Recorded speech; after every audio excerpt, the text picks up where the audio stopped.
بسم اللہ الرحمن الرحیم۔ السلام علیکم۔ آج کی حدیث صحیح بخاری سے حدیث نمبر 59۔ ایک بار حضرت محمد صلی اللہ علیہ وآلہ وسلم لوگوں میں بیٹھے ہوئے ان سے باتیں کر رہے تھے۔ اتنے میں ایک دیہاتی آپ کے پاس آیا اور پوچھنے لگا کہ قیامت کب آئے گی؟ آپ صلی اللہ علیہ وآلہ وسلم اپنی گفتگو میں مصروف رہے۔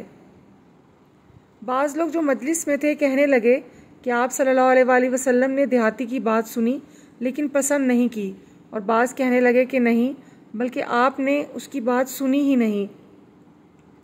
جب آپ اپنی باتیں پوری کر چکے تو میں سمجھتا ہوں کہ آپ صلی اللہ علیہ وآلہ وسلم نے یوں فرمایا، وہ قیامت کے بارے میں پوچھنے والا کہاں گیا؟ اس دیہاتی نے کہا، حضور میں موجود ہوں۔ آپ نے فرمایا کہ جب امانت ایمانداری دنیا سے اٹھ جائے تو قیامت قائم ہونے کا انتظار کر۔ اس نے کہا، ایمانداری اٹھنے کا کیا مطلب ہے؟ آپ نے فرمایا کہ جب حکومت کے کاروبار نالائق لوگوں کو سونپ دیے جائیں تو قیامت کا انتظار کر۔